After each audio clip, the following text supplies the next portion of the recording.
Baik, bismillahirrahmanirrahim. Assalamualaikum warahmatullahi wabarakatuh.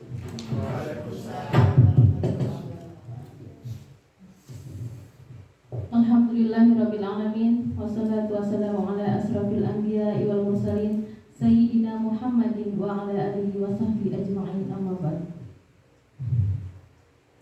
Yang saya hormati Bapak Ibu yang hadir di ruangan ini, pertama-tama marilah kita panjatkan puji syukur kehadirat Allah Subhanahu wa taala yang telah melimpahkan begitu banyak nikmatnya kepada kita semua, nikmat kesehatan, kekuatan dan kesempatan, sehingga kita dapat berkumpul di ruangan ini dalam rangka mengikuti kegiatan diseminasi budaya positif yang akan disampaikan oleh Ibu Dwi Arica Martiani SPD.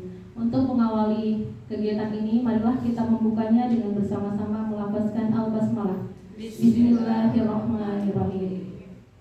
Agar lebih barokahnya acara ini, acara selanjutnya yaitu pembacaan doa yang akan dipimpin oleh Bapak Haji Salman Al-Farisi SPDI. Kepada Bapak disilakan.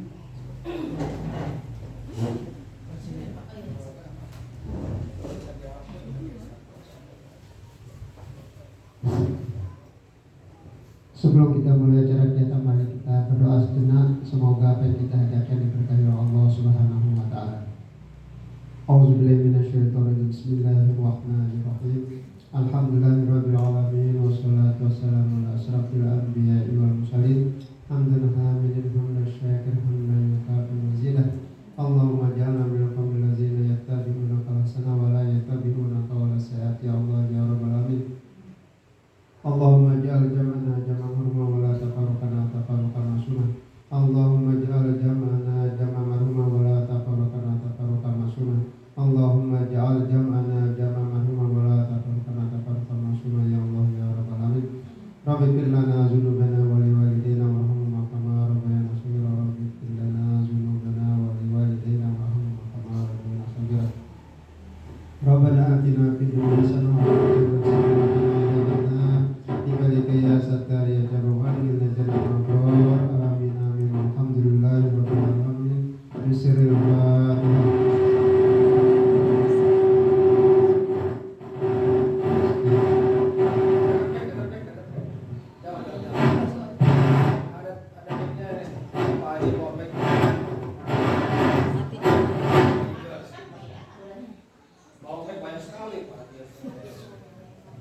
Amin amin ya rabbal alamin. Demikian pembacaan doa yang telah dipimpin oleh Bapak Haji Salman Al-Farisi. Kepada Bapak kami haturkan terima kasih. Selanjutnya kita ke acara inti, yaitu penyampaian materi diseminasi budaya positif yang akan disampaikan oleh Ibu Dwi Arica Martiani SPD. Kepada Ibu Dwi Arica disilakan. Baik, terima kasih atas waktu yang diberikan. Bismillahirrahmanirrahim. Assalamualaikum warahmatullahi wabarakatuh. Puji syukur kita panjatkan kehadirat Allah Subhanahu wa taala yang telah memberikan kita nikmat sehat dan kesempatan, sehingga pada pagi hari ini kita bersama-sama bisa melaksanakan kewajiban kita. Pertama tadi melaksanakan upacara dalam rangka HUT RI ke-79, dan alhamdulillah bisa kita lanjutkan dengan melaksanakan kegiatan diseminasi budaya positif yang merupakan salah satu bentuk aksi nyata saya sebagai calon guru penggerak angkatan 11 dari Kabupaten Lombok Barat. Saya ucapkan terima kasih yang sebesar-besarnya kepada rekan-rekan yang telah berkesempatan hadir dan memenuhi undangan yang kami kirimkan. Semoga apa yang kita pelajari bersama pada hari ini dapat kita implementasikan dalam kehidupan sehari-hari, khususnya kita sebagai guru di lingkungan sekolah kita tercinta ini, SMA N1 Batu Layar. Tidak lupa kita layarkan salawat dan salam kepada junjungan Nabi besar Muhammad SAW dan ucapan Allahumma shalli ala sayyidina Muhammad wa ala ali sayyidina Muhammad. Bapak Ibu, izinkan saya berdiri untuk menyampaikan materi ya.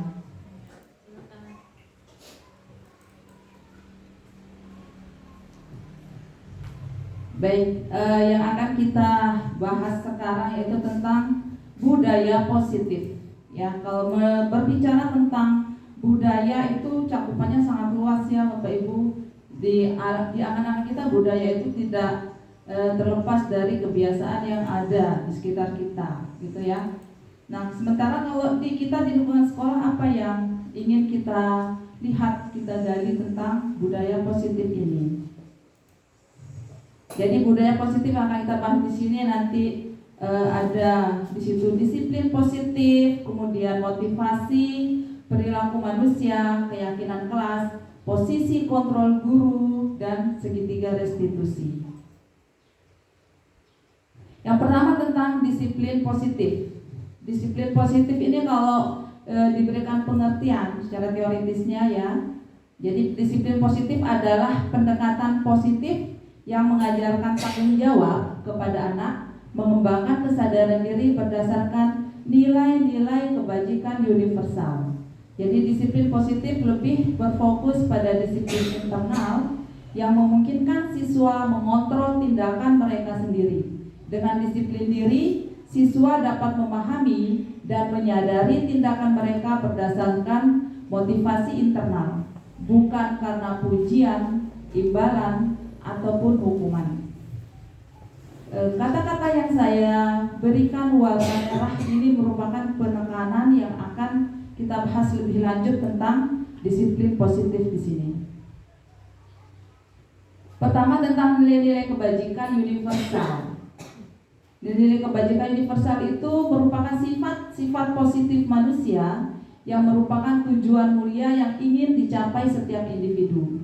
Jadi nilai-nilai tersebut bersifat universal, lintas bahasa, suku bangsa, agama, maupun latar belakang. Menurut Diane Gosen, dengan mengaitkan nilai-nilai kebajikan yang diyakini seseorang, maka motivasi intrinstiknya akan terbangun sehingga menggerakkan motivasi dari dalam untuk dapat mencapai tujuan mulia yang diinginkan.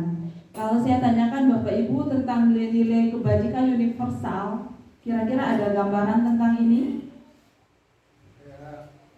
Ya, jadi nilai kebajikan universal itu segala sesuatu yang bersifat baik secara global yang sebenarnya sudah kita kenal. Misalnya, bisa menyebutkan satu? Senyum. Bu Nur, misalnya apa?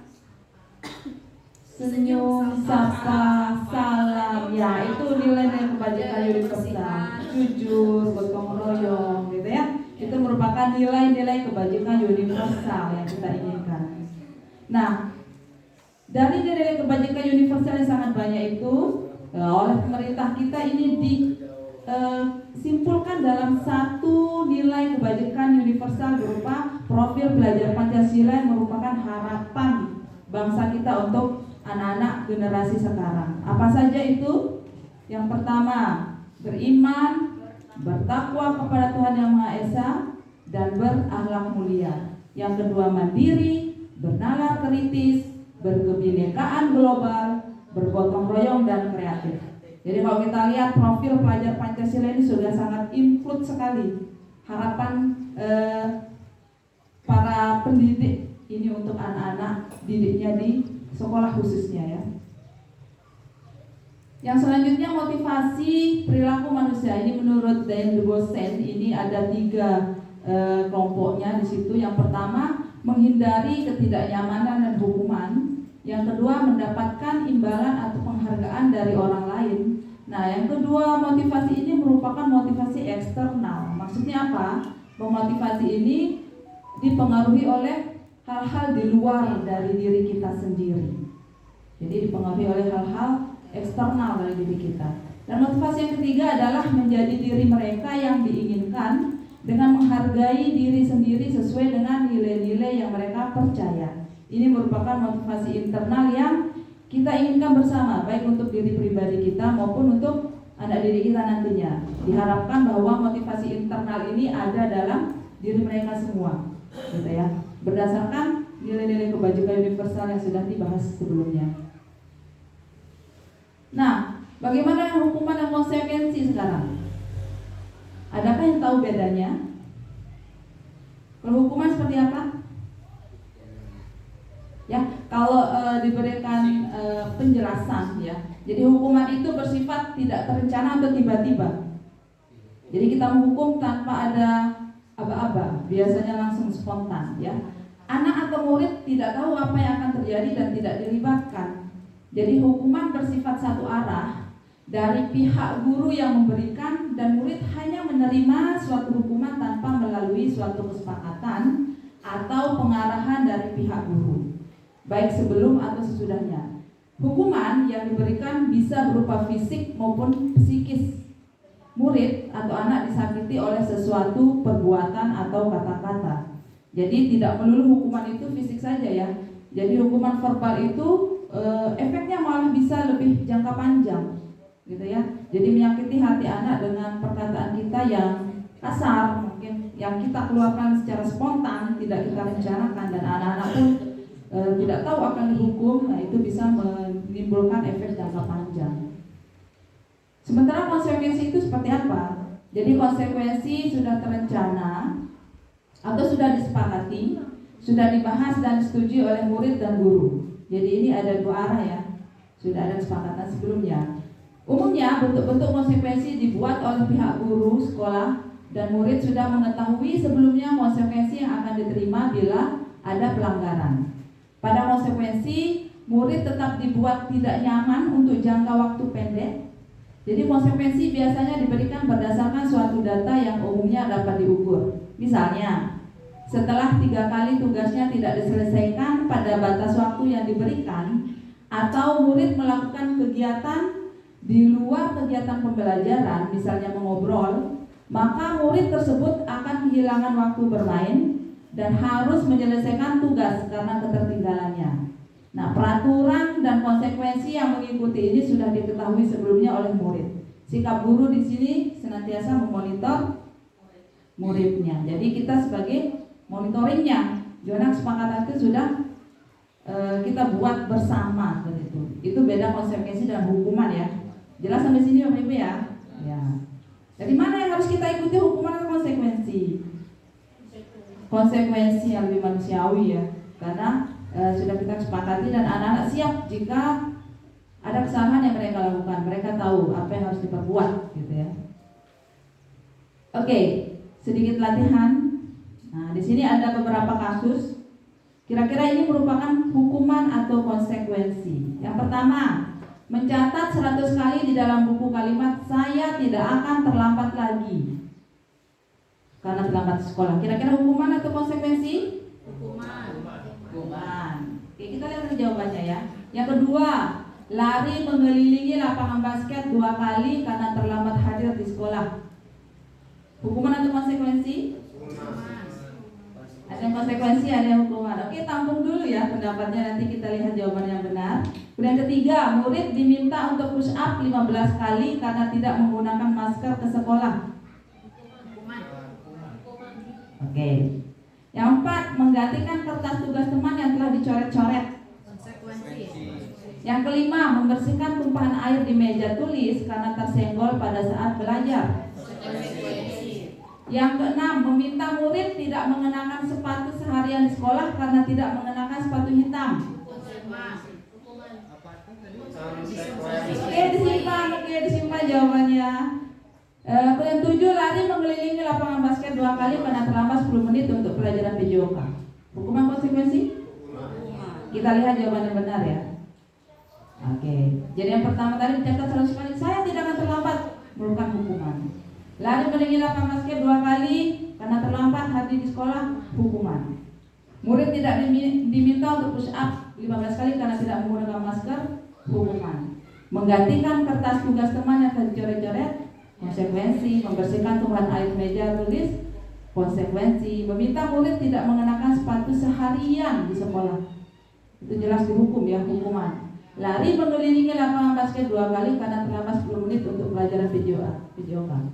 Konsekuensi, mengapa? Meskipun disuruh lari, ini kan ada kesepakatan dengan Bapak PJOK pas di pelajaran PJOK, yaitu sinkron ya, lari mengelilingi pelajaran PJOK. Atau seperti yang saya temui kemarin, anak-anak push up karena tidak menggunakan seragam pada saat pembelajaran PJOK. Nah, itu sudah disepakati oleh guru dan murid. Jadi bisakah itu kita katakan sebagai konsekuensi atau hukuman? Konsekuensi ya, karena sudah ada kesepakatan. Baik, sampai sini paham tentang hukuman dan konsekuensi ya Bapak Ibu ya. Selanjutnya kita berbicara tentang penghargaan atau hadiah.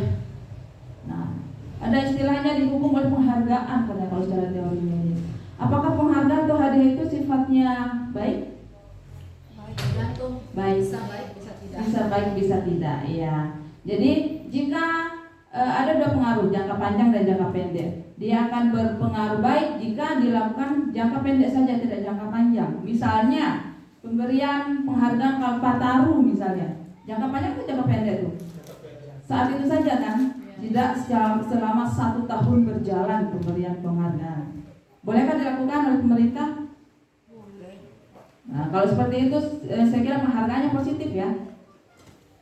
Kemudian penghargaan sama dengan menghukum. Penghargaan itu statusnya sama dengan menghukum katanya secara teorinya. Mengapa? Karena ternyata penghargaan itu bisa mengurangi ketepatan, bahwa penghargaan itu kurang efektif, tidak efektif. Penghargaan bisa merusak hubungan. Merusak hubungan seperti apa misalnya? Misalnya 2 orang bersahabat, kemudian salah satunya mendapatkan penghargaan karena prestasinya, misalnya nanti di situ ada kecemburuan yang terjadi di antara 2 sahabat ini, sehingga hubungan persahabatan mereka juga bisa terganggu karena adanya penghargaan atau hadiah itu. Kemudian penghargaan bisa menurunkan kualitas. Mengapa bisa menurunkan kualitas? Cepat merasa puas, apalagi ada harapan ya. Jadi kalau tidak diberikan segala sesuatu, kualitasnya dia turun nih. Jadinya ya, jadi mengharapkan penghargaan dulu baru mau melaksanakan sesuatu yang terbaik, gitu ya. Dan penghargaan mematikan kreativitas. Ya kurang lebihnya sama penjelasannya ya. Iya. Harus ada hadiah baru mau kreatif lebih banyak. Nah itu. Kemudian penghargaan mengurangi motivasi intrinsik, motivasi di dalam dirinya. Sebenarnya anak ini anaknya kreatif, anaknya inovatif gitu kan, tapi karena tidak diberikan penghargaan jadi kreativitasnya tidak dimunculkan, inovasinya tidak mau dikembangkan. Nah itu karena adanya penghargaan ya. Jadi kalau sudah tahu seperti ini, apakah kita akan tetap memberikan penghargaan atau hadiah? Tergantung situasi Tergantung. dan kondisi. Sesuai dengan kondisi. Baik, terima kasih ya, jawabannya bagus sekali. Nah, sudah mempelajari tentang hukuman dan penghargaan hadiah. Sekarang Bapak Ibu setuju atau tidak setuju? Kalau hukuman di sekolah dapat mendisiplinkan anak? Enggak juga. Dalam jangka Bagaimana? pendek ya. Jadi anak-anak itu ada efek jerahnya karena takut, karena rasa takut, tapi bukan berdasarkan kesadaran pada dirinya bahwa yang dilakukan itu adalah suatu hal yang Ya, salah. berarti bukan berdasarkan motivasi intrinsiknya. Ya. Apakah berarti hukuman di sekolah dapat mendisiplinkan anak? Setuju? Tidak setuju? Tidak setuju ya, kita harus cenderung tidak setuju tentang ini. Masih banyak cara yang lain ya. Apa itu akan kita pelajari lagi. Kemudian kedua, pemberian hukuman dengan hal positif seperti membaca atau membersihkan halaman sekolah dapat meningkatkan disiplin anak. Setuju atau tidak setuju? Tidak. Tergantung konteksnya juga. Kalau tidak ada hubungannya dengan kesalahan yang dilakukan, ya nggak akan ada efeknya. Tidak ada efeknya. Jadi jangka pendek aja nih ya. Tetap tidak memunculkan motivasi intrinsik pada anak. Ya, apapun bentuk hukuman sebenarnya tidak boleh kita setujui itu karena masih ada cara-cara yang lebih baik untuk itu. Kemudian 3, memberi penghargaan dapat meningkatkan motivasi belajar anak. Nah, sudah kita bahas. Setuju atau tidak setuju? Setuju, tetapi tidak dianjurkan berlangsung secara terus-menerus. Tidak dianjurkan berlangsung secara terus-menerus. Sesaat ya. Jadi kalau di kelas pemberian penghargaannya cukup dengan ucapan terima kasih, tepuk tangan, kamu hebat, kata-kata yang membangun. Kata-kata positif mungkin seperti itu kalau di kelas, tidak berupa barang ya. Kemudian membuat anak merasa bersalah, memberi dampak lebih ringan dibanding menghukum. Ada yang setuju nih? Belum aja sampai sini kita. Kalau untuk anak-anak tertentu justru itu mungkin lebih berat ya daripada hukuman. Lebih berat daripada hukuman karena apa? Karena secara psikis dia bisa mengganggu psikisnya. Iya, karena harga diri yang dipertaruhkan. Kalau kita membuat mereka merasa bersalah, gitu ya, harga dirinya yang kita cabik-cabik seperti itu. Oke, kesimpulannya tentang 4 pernyataan ini, apakah setuju atau tidak setuju secara serentak nih kita? Tidak setuju. Tidak setuju. Sepakat tidak setuju? Sepakat. Oke, secara garis besar tidak setuju ya. Nah, kita sudah belajar tentang disiplin tadi. Salah satunya lagi yaitu tentang keyakinan kelas ini. Sudahkah Bapak Ibu membuat kesepakatan kelas? Sudah. Sudahkah membuat keyakinan kelas? Belum, Sudah. ada yang belum. Sudah ada yang belum. Nah, kenapa tidak peraturan saja? Mengapa harus keyakinan? Karena kalau keyakinan itu ada nilai-nilai kebajikan yang kita bisa ambil di dalamnya. Ya, yang dalam keyakinan kita lebih menonjolkan nilai kebajikan merupakan Keyakinan motivasi itu intrinsik didasarkan ya. atas nilai-nilai kebajikan universal. Ya, berdasarkan itu. Oke, penjelasannya boleh kita lihat di bawahnya ya. Seperti contoh nih, mengapa kita memiliki peraturan harus menggunakan helm bila mengendarai kendaraan roda 2? Alasannya apa? Keselamatan. Berarti nilai kebajikannya di situ apa? Keselamatan ya. Dan Kemudian semua orang sepakat akan hal itu, tidak ada yang iya, berdebat tidak ada sepakat ya. bahwa itu adalah salah. Iya.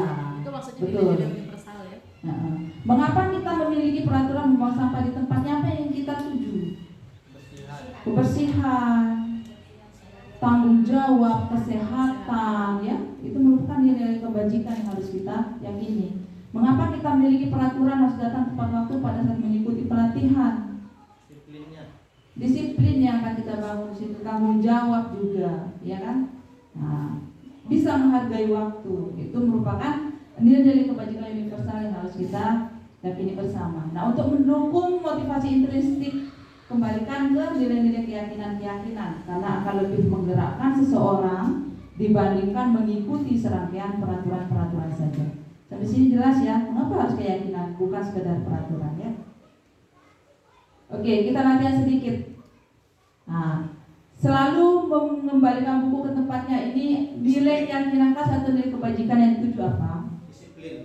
Disiplin. Dilarang mengganggu orang lain. Apa nilai kebajikannya di sini? Toleransi. Toleransi, boleh. Hadir di sekolah 15 menit sebelum pembelajaran dimulai. Disiplin. Dilarang melakukan kekerasan. No bullying. Bullying. Apa nilai kebajikannya kira-kira? Toleransi. Senang menghargai ya. Kita lihat di jawabannya ya. Dilarang menggunakan narkoba. Apa yang dijaga? Kesehatan, keselamatan. Bergantian atau menunggu giliran, pengantri nih. Tertib. Menggunakan masker. Keselamatan. Jangan berlari di kelas atau koridor. Keselamatan. Oke, kira-kira apa ya nilai kebajikannya? Ya, bisa kita lihat bersama. Selalu kembalikan buku ke tempatnya. Yang ingin kita tuju adalah tanggung jawabnya. Dilarang mengganggu orang lain. Kebajikan yang kita tunggu menghormati orang lain dan diri sendiri. Hadir di sekolah 15 menit sebelum pembelajaran dimulai. Menghormati orang lain, berkomitmen pada tujuan, ya, komitmen ini. Kemudian dilarang melakukan kekerasan. Yang ingin tuju keselamatan, menghormati orang lain. Dilarang menggunakan narkoba. Kesehatan ini terutama yang dituju ya. Bergantian atau menunggu giliran. Menghormati orang lain, tidak melatih kesabaran ya, kesabaran situ. Menggunakan masker, kesehatannya, keselamatan, kepedulian. Jangan berlari di kelas atau koridor. Keselamatan, keamanan, kepedulian yang ingin dituju. Oke, ini tentang nilai kebajikan. Mungkin itu budaya antri atau apa ya? Ya bisa bergantian atau menunggu giliran ya antri. Ya, keyakinan kelas atau nilai kebajikan yang ingin dituju, kita menghormati orang lain.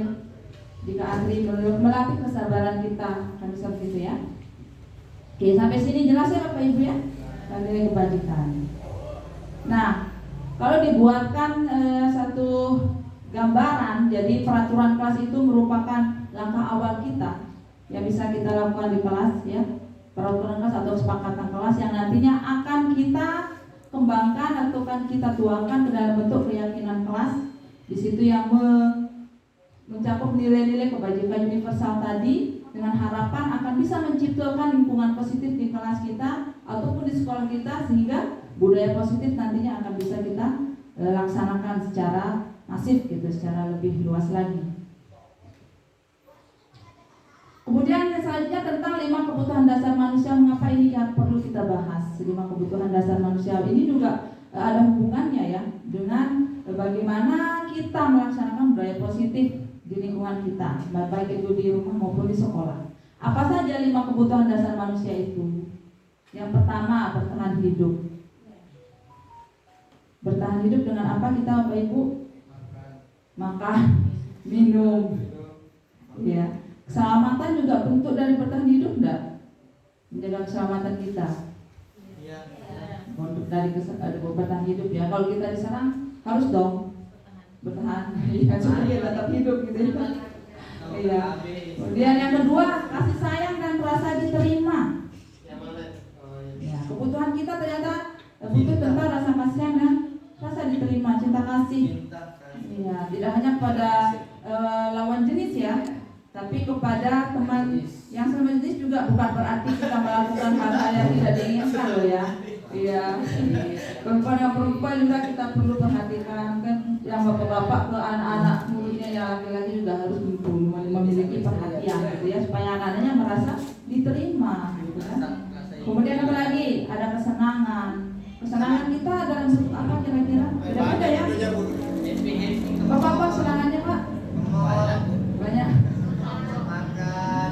Pelihara burung gitu ya. Iya, itu betul-betul kesenangan saya beda-beda. Shopping, kalau kami nobar gitu kan. Nobar dan Kesenangan tuh.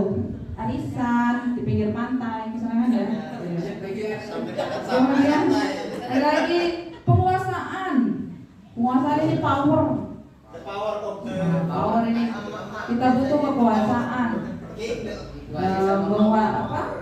Memimpin orang lain itu juga bentuk dari kebutuhan dasar manusia ya. Meskipun tidak semua orang diciptakan untuk menjadi pemimpin untuk orang banyak, tapi minimal dia memimpin dirinya sendiri untuk bisa ke arah lebih baik, gitu ya. Kuasai dirinya untuk bisa menjadi lebih baik kalau mau menguasai orang lain, gitu ya. Kemudian kebebasan. Kebebasan seperti apa Pak yang diinginkan Pak? Bebas bicara boleh, bebas mencari apa yang ingin mencari. Bahasa luas ya. Tentunya dalam hal-hal positif, kembali pada koridor Pak. Ya, hal-hal positif yang ingin kita Gimana ke jalan yang bebas. lurus? Oke, nah sekarang kalau kita temukan ini kasus, misalnya perilaku siswa kita memukul teman yang menghinanya, Borita, mohon maaf, geser dikit Pak D dari kebutuhan boleh lah. yang mungkin berusaha dipenuhinya apa? Bisa saja itu merupakan bentuk kekuasaan atau powernya ya. Kemudian pertanyaan pada siswa, kalau kita menemukan ini kira-kira apakah ada cara untuk memenuhi kebutuhan kekuasaan tanpa melakukan kekerasan? Mungkin bisa seperti itu contohnya ya. Kemudian kalau perilaku siswanya menyebarkan gosip tentang teman sekelasnya, kebutuhan yang mungkin berusaha dipenuhi oleh siswa kita adalah cinta dan kasih sayang. Kalau mungkin dia beranggapan kalau saya menjelek-jelekan orang lain, mungkin ada orang yang akan suka sama saya. Bisa jadi seperti itu ya. Jadi cari perhatian dia, caper dia, gitu ya. Kemudian pertanyaan yang bisa kita munculkan ke siswa, apakah ada cara untuk memenuhi kebutuhan cinta dan kasih sayang tanpa merusak reputasi orang lain? Misalkan seperti itu. Kemudian contoh selanjutnya, misalkan perilaku siswa kita mengganggu di kelas. Kebutuhan yang mungkin berusaha dipenuhinya adalah kebebasan, ya. Bebaskan aku, katanya gitu kan. Mungkin terbelenggu jiwanya ya. Jadi ganggu teman di kelas gitu. Pertanyaan pada siswa yang bisa kita munculkan, apakah ada cara untuk memenuhi kebutuhan atau kebebasan tanpa mengganggu pembelajaran orang lain, gitu ya. Ini tentang kebutuhan dasar manusia. Nah sekarang posisi kontrol guru ini paling penting yang harus kita ketahui, bahwa ternyata kita guru ini memiliki posisi kontrol, ya. Apa saja posisi kontrol kita?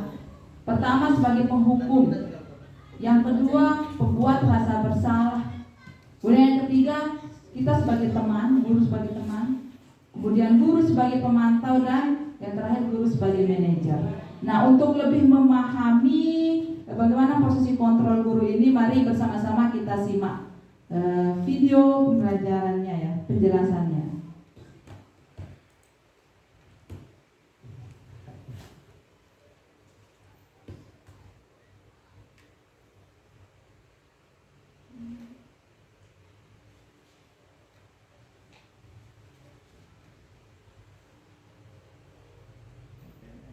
Mana play? Dulu sekarang.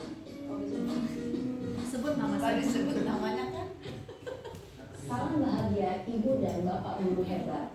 Dalam penerapan disiplin positif restitusi, salah satu program yang dikembangkan adalah 5 posisi kontrol. 5 posisi kontrol dalam restitusi adalah proses perjalanan seorang pendidik agar dapat mengenali dirinya. Pada video kali ini, kita akan membahas tentang 5 posisi kontrol yang dikembangkan oleh Diane Gossen dan contoh penerapannya.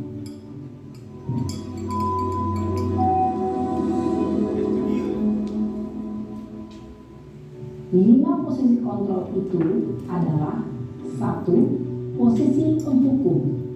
2. Posisi pembuat merasa bersalah. 3. Posisi teman. 4. Posisi pemantau atau monitor. Dan 5. Posisi manajer. Untuk lebih memahami kelima posisi tersebut, mari kita saksikan kasus Naren yang terlambat hadir 20 menit di sekolah dan melihat bagaimana kelima posisi kontrol dalam menghadapi masalah tersebut.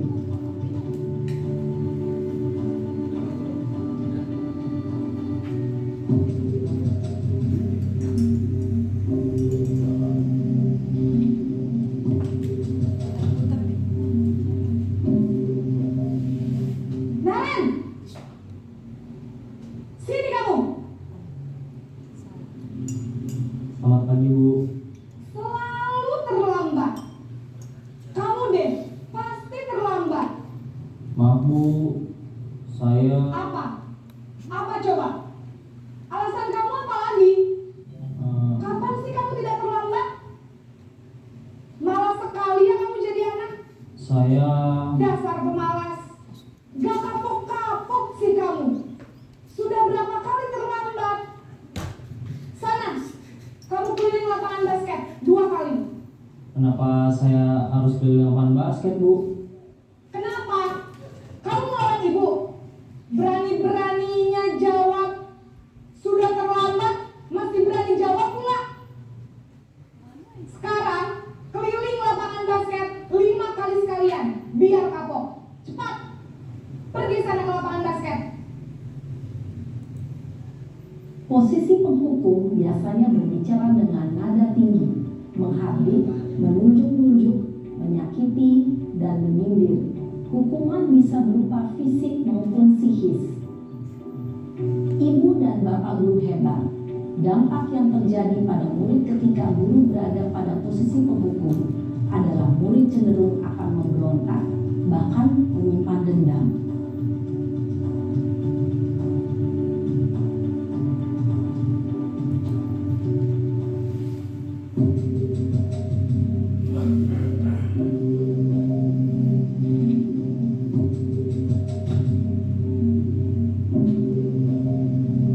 Naren!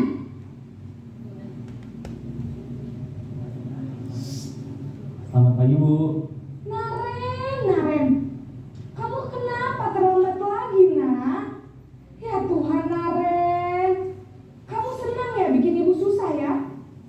Kalau kamu terlambat lagi, nanti ibu yang ditegur bapak kepala sekolah, nak. Disangka ibu tidak bisa membina kamu. Duh, gimana ini? Maaf, Bu. Duh Gusti Naren, kamu suka ya kalau ibu ditegur bapak kepala sekolah? Terus, sekarang ibu harus tulis apa ini di buku absen? Ini kamu sudah sering terlambat loh. Ibu harus apa coba? Maaf, Bu. Maaf sekali. Ya sudah, lain kali jangan bikin ibu susah lagi ya nak ya. Ibu tidak akan kuat lagi kalau kamu begini terus. Bisa jantungan kalau ibu ditegur bapak kepala sekolah. Sana cepat kelas. Maaf ya, Bu. Maaf sekali. Posisi pembuat rasa bersalah berbicara dengan nada tenang, cenderung lembut. Namun kata-kata yang diutarakan membuat murid merasa menjadi orang yang gagal, memandang buruk dirinya sendiri, merasa tidak berharga, dan tidak sanggup membahagiakan orang lain. Ketika guru mengambil posisi pembuat rasa bersalah, murid akan menganggap dirinya yang bersalah dan ia akan menyimpan emosi emosi negatif tersebut di dalam dirinya.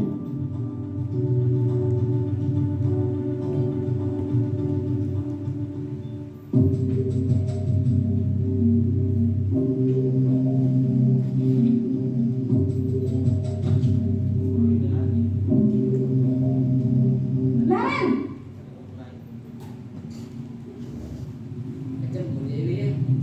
Selamat pagi Bu. wah, sudah jam berapa ini nak? Terlambat lagi ya sayang. Iya Bu, habis ibu saya lupa membangunkan saya Bu. Kamu malah menyalahkan ibu kamu. Kamu bukannya anak yang larinya paling kencang. Kok terlambat sih? Iya Bu, saya memang terlambat bangun tadi. Jadi biarpun saya lari kencang, tetap gak kekejar Bu. Ya sudah sana. Nanti lain kali larinya lebih kencang lagi ya. Biar gak terlambat lagi. Bikin seneng ibu. Demi ibu. Bisa kan? Bisa lah Bu. Ya sudah sana masuk kelas. Ibu beresin urusan absen kamu. Kamu ini ada-ada saja. Dalam posisi teman, guru berbicara dengan nada suara ramah, akrab, cenderung bersenda gurau untuk menjaga suasana tetap santai. Murid akan merasa senang, aman, dan akrab dengan guru. Identitas yang tercipta adalah identitas sukses atau berhasil. Namun, perlu diingat, karena ini masih dorongan eksternal, maka ada faktor ketergantungan dari murid kepada orang tertentu. Di sini, guru absennya, sehingga di lain waktu, murid bisa berperilaku baik, namun hanya kepada orang-orang tertentu saja.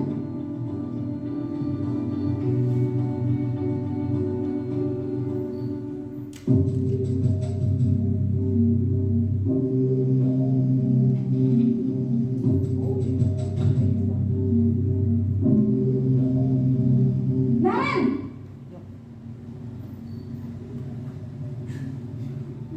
Selamat pagi Bu.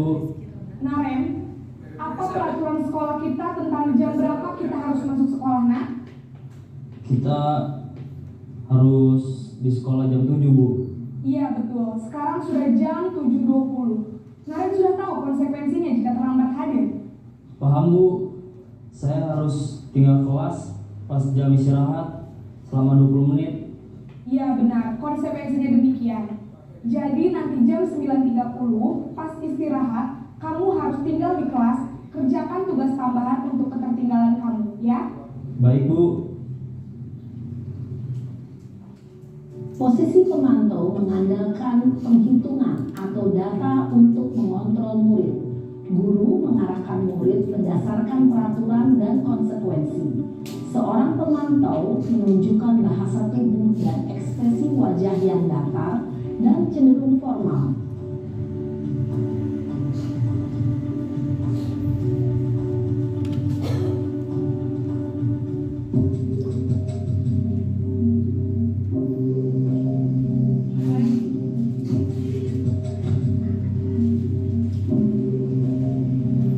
Naren!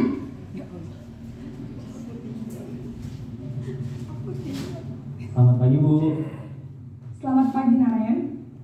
Maaf Bu, saya terlambat. Iya, sekolah masuknya jam 7, sekarang sudah jam 7.20. Jadi sekarang bagaimana ini Naren? Maaf Bu, saya lupa setel alarm saya semalam. Baiklah, menurut kamu, keyakinan sekolah yang mana yang perlu kamu tingkatkan? Menghargai diri sendiri dan orang lain mungkin ya Bu. Setuju. Jadi, apakah Naren meyakini prinsip saling menghormati tersebut? Iya Bu, saya meyakininya. Apakah Naren bersedia memperbaiki masalah keterlambatan ini? Bersedia Bu. Bagaimana kamu akan perbaiki masalah keterlambatan ini? Saya akan coba untuk tidak lupa menyetel alarm saya Bu. Baik, kalau Naren lupa menyetel alarm di rumah, ada orang yang kira-kira bisa bantu mengingatkan tidak? Ada Bu, kakak saya, Kak Emma. Ada lagi selain Kak Emma? Selain Kak Emma, ada ibu saya. Baik, jadi yang mengingatkan Naren adalah Kak Emma dan ibu kamu ya? kapan nih Naren? Setelah pulang sekolah, akan segera saya lakukan.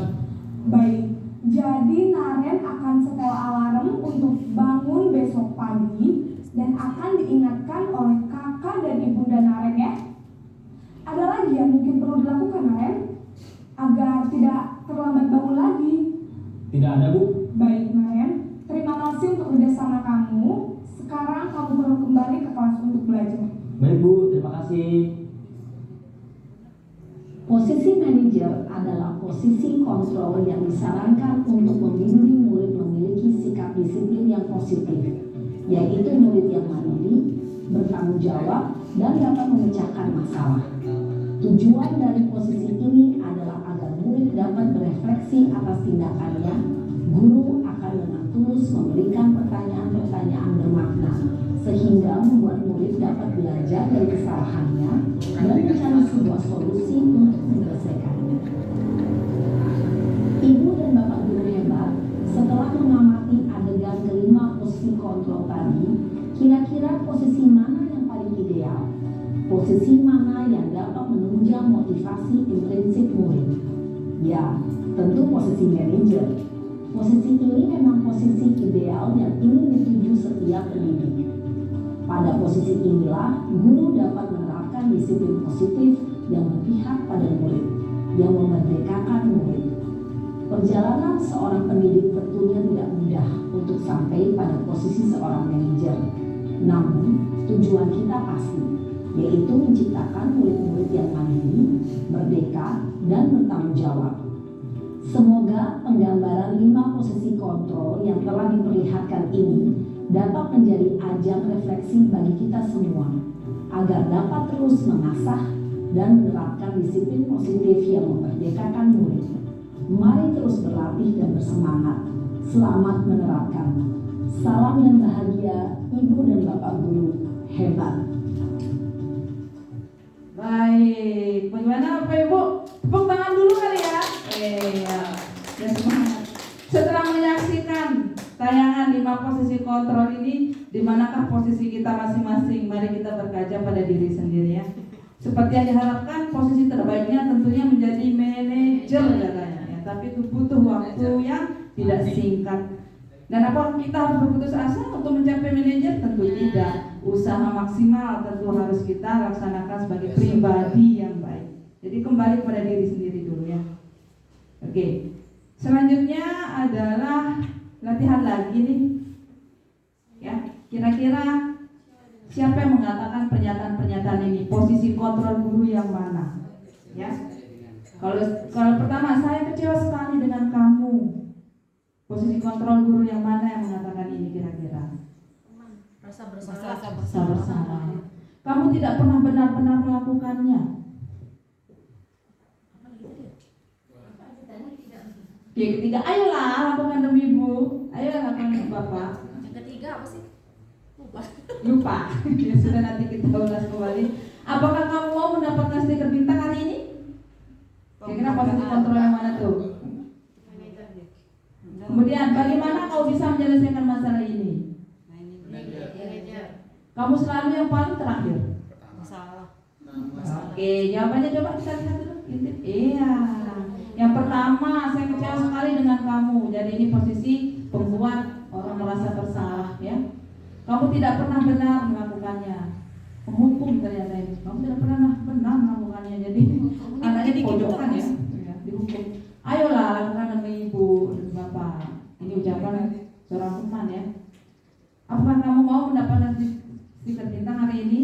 Ternyata di posisi pemantau. Kemudian bagaimana kamu bisa menyelesaikan masalah ini? Nah ini ucapan manajer ini, memberikan kesempatan kepada anak untuk bisa mandiri mencari solusi untuk dirinya sendiri. Kamu selalu yang paling terakhir. Ternyata menghukum nih. Ya kalau pernah kita mengucapkan pernyataan-pernyataan seperti ini yang menjurus kepada penghukum dan pemberi rasa bersalah, sebaiknya kita hentikan dari sekarang. Ya, kalaupun kita mau berusaha menjadi posisi kontrol terbaik, mulailah dari pemantau, teman, sampai akhirnya manajer. Ya, jadi 2 posisi kontrol penghukum dan pemberi rasa bersalah itu adalah posisi kontrol negatif dalam diri kita sebagai seorang guru. Ya, kita ambil positifnya 3 posisi kontrol itu, teman, pemantau, sampai akhirnya bisa menjadi manajer. Selanjutnya tentang restitusi. Oke, mungkin kita sering mendengar ini kata-kata restitusi. Restitusi itu apa sih menurut Gosen? Jadi restitusi adalah proses menciptakan kondisi bagi murid untuk memperbaiki kesalahan mereka sehingga mereka dapat kembali ke kelompok mereka dengan karakter yang kuat. Kemudian restitusi juga diberikan uraian oleh dosen merupakan proses kolaboratif yang mengajarkan murid untuk mencari solusi atas masalah mereka dan membantu murid untuk berpikir ingin menjadi orang seperti apa mereka dengan tujuan mulianya dan bagaimana mereka memperlakukan orang lain. Nah, untuk bisa memahami restitusi ini ada 9 ciri-cirinya nih. Ya, yang pertama belajar dari kesalahan, bukan menebus kesalahan. Yang kedua, memperbaiki hubungan. Yang ketiga, menawarkan, bukan memaksa. Dan restitusi diri adalah cara terbaik, menuntun untuk melihat ke dalam diri, mencari kebutuhan dasar yang mendasari tindakan, berfokus pada karakter bukan tindakan, berfokus pada solusi, mengembalikan murid yang berbuat salah pada kelompoknya. Ada istilah segitiga restitusi nih. Segitiga restitusi ini ada langkah-langkahnya. Yang pertama, menstabilkan identitas, kemudian validasi kebutuhan, yang ketiga menanyakan keyakinan. Seperti apa sih itu? Kita bahas satu-satu. Menstabilkan identitas ini yaitu membuat anak yang merasa gagal karena berbuat salah menjadi positif terhadap dirinya. Untuk membuat anak yang merasa gagal karena berbuat salah menjadi positif terhadap dirinya. Jadi guru bisa mengatakan beberapa pernyataan, berbuat salah itu hal yang manusiawi. Tidak ada manusia sempurna. Kemudian Bapak Ibu juga pernah berbuat salah, gitu ya. Atau mungkin kita pasti bisa menyelesaikan permasalahan ini. Ini menstabilkan identitas ya. Bapak Ibu tidak tertarik untuk mencari tahu siapa yang benar, siapa yang salah. Bapak Ibu lebih tertarik untuk menyelesaikan masalahnya. Kemudian kalau kamu menyalahkan dirimu sendiri terus-menerus, apakah kamu bersikap baik pada dirimu sendiri? Nah, pernyataan-pernyataan ini merupakan langkah segitiga restitusi yang menstabilkan identitas. Yang kedua, validasi kebutuhan. Jadi pada validasi kebutuhan ini membantu siswa mengenali basic needs atau kebutuhan yang ingin dipenuhinya ketika melakukan kesalahan itu. Pada dasarnya, setiap tindakan manusia tujuannya adalah memenuhi basic need, apakah itu power, freedom, love, and belonging, fun, atau survival. Jadi 5 kebutuhan dasar manusia tadi itu ya. Apakah itu penguasaan, kesenangan, rasa cinta kasih, hingga kebebasan. Dan apa satu lagi? Kebutuhan hidup, ya. Kemudian apa yang bisa dikatakan oleh guru pada langkah validasi kebutuhan ini? Kamu bisa saja kan melakukan hal lebih buruk, tapi kamu tidak melakukannya kan? Kamu pasti punya alasan mengapa melakukannya. Apa yang penting bagi kamu? Ya. Atau kamu boleh tetap berusaha menjaga sikap itu, tapi tambahkan sikap yang lain, yang baru. Maukah kamu belajar cara lain untuk mendapatkan yang kamu butuhkan tanpa harus memukul? Atau apakah kamu bisa melakukan dengan lebih baik besok lagi?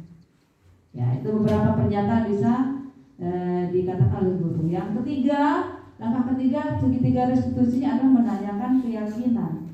Jadi anak melihat kesalahannya dihubungkan dengan norma sosial dan nilai-nilai yang mendasari manusia berinteraksi dengan orang lain. Pernyataan yang bisa diungkapkan oleh guru misalnya, apa nilai yang kita percaya di kelas atau di sekolah kita? Nilai-nilai universal apa yang telah kita sepakati, gitu ya. Kelas yang ideal itu seperti apa sih? Apakah kamu ingin jadi anak seperti apa? Apa yang kamu rasakan ketika kamu melakukan itu? Kamu menjadi orang seperti apa? Ya, kira-kira pernyataan-pernyataan itu yang bisa diucapkan oleh guru pada langkah menanyakan keyakinan ini. Seperti itu. Oke, sampai di sini Bapak Ibu ada yang ingin ditanyakan tentang pembahasan kita dari awal sampai segitiga restitusi? Sudah jelas semuanya? Oke, semoga apa yang sudah disampaikan sudah kami sampaikan bisa menjadi acuan pembelajaran untuk masing-masing kita, terutama yang 5 posisi kontrol guru tadi ya. Nah, ini merupakan modal awal kita sebagai guru yang berintegritas ke depannya, gitu ya. Baik, sampai sini yang bisa saya sampaikan tentang diseminasi budaya positif. Jadi tetaplah menjadi guru yang tergerak, bergerak, dan menggerakkan. Jadi itu bukan hanya semboyan untuk guru penggerak yang sedang melakukan pendidikan saja, tetapi pada dasarnya kita semua adalah seorang guru penggerak di tempat kita masing-masing. Mari kita ucapkan bersama-sama kata-kata motivasi guru penggerak ini, Bapak Ibu. Guru penggerak, tergerak, bergerak, menggerakkan. Tergerak, bergerak, menggerakkan. Sekali lagi, guru penggerak, tergerak, bergerak, menggerakkan. Baik, terima kasih. Assalamualaikum warahmatullahi wabarakatuh. Tergerak menggerakkan. Baik, terima kasih luar biasa sekali penyampaian materi tentang budaya positif yang telah disampaikan oleh Ibu Duyarisha. Baik, kita buka sesi tanya jawab. Silakan jika ada yang ingin bertanya. Mungkin kita buka dua sesi ya. Sesi pertama dua penanya. Kami persilahkan yang ingin bertanya. Saya Ya, Pak Said, silakan disampaikan pertanyaannya. terima kasih atas kesempatan yang diberikan. Saya ingin bertanya tentang keyakinan kelas nih. Kemarin mencoba membuat keyakinan kelas di kelas saya, di kelas 12A dari kesepakatan kelas ya. Jadi buat kesepakatan kelas dulu baru dijadikan keyakinan kelas. Di sini ada 5 setelah kami diskusikan bersama, 5 keyakinan kelas. Saya minta untuk nilai kebajikannya apakah sudah benar nih. Yang pertama, keyakinan kelas yang pertama, buanglah sampah pada tempatnya. Itu kami ambil nilai kebajikannya kebersihan. Atau mungkin bisa ditambah yang lain. Kami ambil kemarin cuma satu-satu aja nih. Terus yang kedua, tertib ketika berada di dalam kelas. Ini nilai kebajikannya tertib. Mungkin nanti yang lain juga bisa menambahkan mungkin apa lagi gitu. Terus yang ketiga, menjaga fasilitas kelas. Itu bertanggung jawab. Terus yang keempat, menghargai satu sama lain. Itu menghargai. Terus datang tepat waktu atau disiplin. Nilai kebajikannya disiplin. Nah, dari 5 ini apakah ada yang perlu digabung? Karena setahu saya keyakinan kelas itu kan lebih luas cakupannya daripada kesepakatan kelas gitu. Yang pertama tadi, buanglah sampah pada tempatnya. Yang kedua, tertib ketika berada di dalam kelas. Yang ketiga, menjaga fasilitas kelas. Yang keempat, menghargai satu sama lain. Yang kelima, datang tepat waktu. Nah, dari kelima itu mungkin kalau apakah sudah berdiri sendiri atau ada yang perlu kita gabung gitu. Karena keyakinan kelas kan lebih luas dia cakupannya. Terima kasih. Ya, baik, itu saja. Untuk pertanyaan kedua kami persilahkan biar nanti sekalian dijawab. Ada lagi yang ingin bertanya, kami persilahkan. Baik, kalau tidak ada kami persilahkan. Ibu Dwi tadi sudah disampaikan. Oh ya, masih ada tambahan lagi, silahkan. Untuk tadi yang posisi guru dia, Posisi kontrol. posisi Posisi kontrol itu kontrol. untuk guru itu kan memulainya kayaknya yang berat, karena kalau saya lihat tadi dari kata-katanya kayak geli sendiri saya untuk ke siswa itu. Mungkin gimana sih biar kita apakah Bahasanya dirubah. begitu atau bahasa kita sendiri aja atau mungkin siswa akan ketawa sendiri juga, dan bahkan saya akan ketawa kalau saya tadi seperti Manajer, posisi manajer. Iya, ini sekali itu kata-katanya itu. Apakah ada atau kita pede aja gitu di depan siswa atau gimana?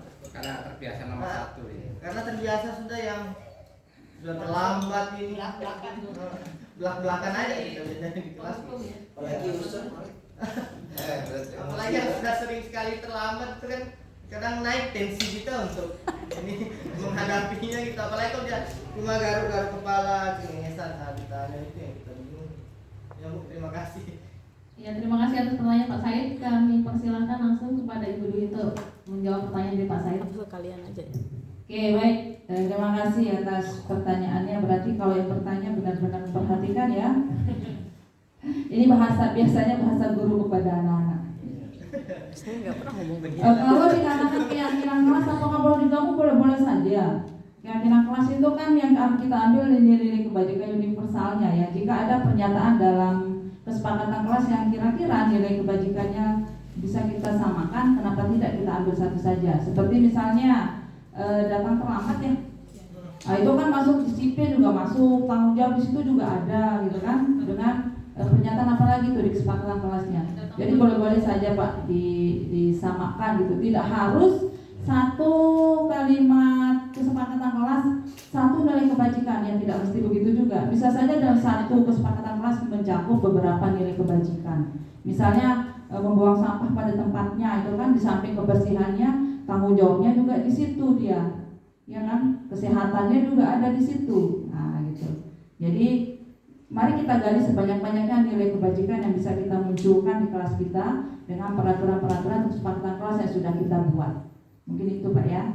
Yang kedua, bagaimana caranya supaya tidak menggelikan berbicara dengan siswa kalau ini memposisikan diri sebagai manajer. Ya contohnya tadi itu kan contoh bahasa baku ya.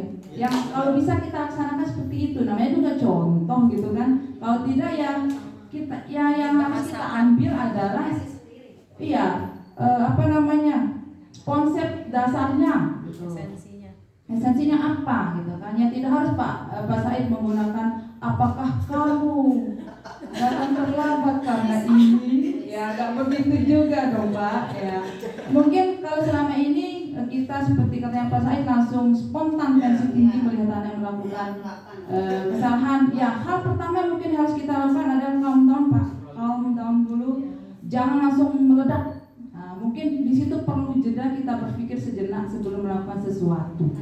Gitu ya, tarik nafas betul gitu. Jadi kalau yang diajarkan dalam kondisi marah sebaiknya duduk dulu, betul sekali itu ya. Jadi ajarannya Rasul itu nggak pernah salah emang. Kalau sedang naik pitam diam dulu sesaat, kalau bisa duduk dulu gitu kan, sambil menjernihkan pikiran supaya tidak keluar tuh bahasa-bahasa semprotan, bahasa-bahasa kasar. Makanya seperti yang sudah saya katakan, kita sama-sama belajar ya. Saya juga setelah mengikuti kegiatan pendidikan guru penggerak ini ada pencerahan. Oh iya, flashback kembali, ternyata dosa saya selama ini sangat banyak kepada anak-anak ternyata ya. Apalagi setelah mempelajari 5 posisi kontrol ini, sebisa mungkin hindari yang namanya hukuman dan pemberi rasa bersalah itu sebisa mungkin Bapak Ibu ya. Kita belajar bersama. Nah, mungkin mulai dengan menurunkan tinggi suara kita, mungkin awalnya 8 oktav, turunkan deh gitu 7, 6, 4, 5 gitu ya, sampai nada dasar terendah saja gitu. Kalau bisa yang bas-bas aja nih kita keluarkan, nada-nada cantik kita gitu kan kepada anak-anak. Dengan harapan itu kita tidak bisa merubah sikap anak secara langsung seperti membalikkan telapak tangan, tidak mungkin. Yang harus kita gali adalah memunculkan motivasi intrinsik dari anak-anak itu, motivasi dari diri mereka sendiri, kesadaran mereka sendiri bahwa inilah harus saya lakukan, gitu kan? Kebenaran ini, nilai kebajikan ini harus saya tanamkan pada diri saya. Mungkin itu yang harus kita lakukan pertama. Bisa mungkin Pak Said ya. Mohon maaf atas segala kurang jawabannya. Baik, sebelum ditutup ada lagi yang ingin bertanya? Ya, silakan Ibu Amalahan. Bismillahirrahmanirrahim. Assalamualaikum warahmatullahi wabarakatuh. Waalaikumsalam warahmatullahi Mengenai wabarakatuh. penanganan anak, maksudnya apakah sama dengan cara itu atau kita lihat tipe anak atau gimana gitu penanganannya, atau harus begini nih, mau anak seperti apa caranya, memang seperti ini gitu, mau anaknya nakal, mau anaknya apa, kemana caranya seperti ini, atau ada cara lain itu menangani anak yang seperti ini begini. Cara menangani anak berdasarkan tipe karakter anak gitu ya. Silakan. Cara tadi itu. Baik, kalau yang kalian pelajari secara teoritisnya, jadi segitiga restitusi itu adalah langkah pamungkas sebenarnya yang bisa kita lakukan gitu ya. Kalau sudah menerapkan segitiga restitusi itu sebenarnya ampuh kalau benar-benar kita laksanakan ya. Sekarang pertanyaan, sudahkah pernah mencoba itu gitu ya. Nah, kalau misalkan dengan segitiga restitusi itu mental nih semua yang kita harapkan tidak terjadi. Nah, kalau secara teorinya yang saya belajar, yang saya baca, boleh kembali kepada menggali lagi bagaimana kejiwaan anak itu sendiri. Ya, bisa boleh lagi menggali ke sana. Kalau misalkan segitiga restitusinya sudah tidak mempan seperti itu. Kalau yang segitiga restitusi apa tadi? Pertama, menstabilkan identitas. Langkah menstabilkan identitas ini kan sebenarnya dalam sekali ini kan, menstabilkan identitas, mencari tahu apa sih dasarnya mengapa bisa melakukan itu, kan sebenarnya sudah langkah yang luar biasa kalau bisa kita langsungkan, ya kan? Kemudian yang kedua apa? Memenuhi kebutuhan ya, memvalidasi kebutuhan anak, ya kan? Memvalidasi kebutuhan tentang apa yang sudah dia lakukan, misalnya kesalahan yang dia lakukan. Di situ kita bisa gali lagi sampai yang ketiga, apa yang ketiga? Keyakinan tadi itu ya, menanyakan keyakinan. Sampai menanyakan keyakinan, apakah kamu yakin dengan apa yang kamu lakukan ini? Apakah kamu tahu ini benar atau salah, gitu kan? Keyakinan anak. Nah, kalau sudah mencoba melakukan segitiga restitusi itu dengan benar, insya Allah akan ada titik terangnya. Insya Allah permasalahan anak bisa kita urai sedikit demi sedikit. Seperti itu mungkin Bu, apa ya? Dari teori yang saya pelajari. Terima kasih. Ada lagi yang ingin bertanya? Sudah pas? Iya, satu lagi. Silakan Bu Nur Azizah, kami persilakan. Bukan bertanya tapi mau menegaskan saja dari runutan yang sudah kita dipaparkan tadi oleh Bu Dwi. Jadi mungkin langkah pertama yang kita lakukan, pertama kita harus mengenali anak itu butuhnya apa di saat dia melakukan suatu kesalahan kan. Dengan kita mengetahui dia butuh apa, berarti kita bisa memposisikan diri untuk pemenuhan kebutuhannya tersebut. Misalnya contohnya tadi ada anak yang ribut di dalam kelas, berarti dia cari perhatian. Nah, perhatian seperti apa yang dibutuhkan dari kita, mungkin itu ditanyakan di situ. Walaupun mungkin tidak, kalau kita menangani di dalam kelas mungkin tidak bisa secara langsung, tapi nanti di luar itu mungkin bisa dipanggil anaknya. Jadi apa yang melatar belakangi dia melakukan itu, jadi menerapkan segitiga restitusi tadi. Nah, terus yang kedua mengenai keyakinan kelas dan kesepakatan kelas, kalau bisa disimpulkan ini ya, nanti ditegaskan lagi. Kalau bisa disimpulkan berarti terlebih dahulu kita harus membuat keyakinan kelas dulu. Kita harus menyepakati dengan anak-anak bahwa keyakinan kebajikan universal tadi, bahwa menjaga kebersihan itu nggak ada orang yang berdebat, menjaga kebersihan itu adalah suatu hal kebajikan. Jadi mau dimanapun, mau kapanpun, mau orang dengan latar belakang apapun, semuanya sepakat bahwa menjaga kebersihan itu adalah hal yang baik. Jadi nggak ada debat di situ kan. Nah, itu diturunkan dalam bentuk kesepakatan kelas dengan kalimat-kalimat yang lebih mengikat kepada semua warga kelas maupun kita yang membuatnya. Dan kewajiban yang lainnya seperti itu. Mungkin kata disiplin itu seperti yang Bu Dwi bilang tadi, bisa diterjemahkan jadi beberapa kesepakatan kelas lagi yang lebih mengerucut ke perilaku anak yang kita inginkan, yang kita ingin anak itu melakukan di dalam kelas. Mungkin itu saja, mungkin mencoba menegaskan mungkin apakah ada yang kurang dari hal-hal yang tadi sudah dibahas. Terima kasih. Ya baik, terima kasih Bu Nur Azizah atas tambahan penjelasan tadi. Ada lagi Bapak Ibu? Kalau tidak, sudah pas? Kalau tidak ada, kita akhiri. Baik, luar biasa sekali hari ini, banyak ilmu yang kita dapatkan, terutama tadi tentang 5 posisi kontrol, dan saya sendiri termasuk harus banyak belajar ya. Baik, semoga apa yang kita terima materi hari ini dari Ibu Dwi Alica dapat kita jadikan acuan dalam kegiatan kita sebagai seorang pendidik dalam lingkungan sekolah kita tercinta ini. Baik Bapak Ibu, kita tutup kegiatan ini dengan bersama-sama melafazkan alhamdulillahirabbil alamin. Lebih dan kurangnya kami mohon maaf. Billahi taufiq wal hidayah. Wassalamualaikum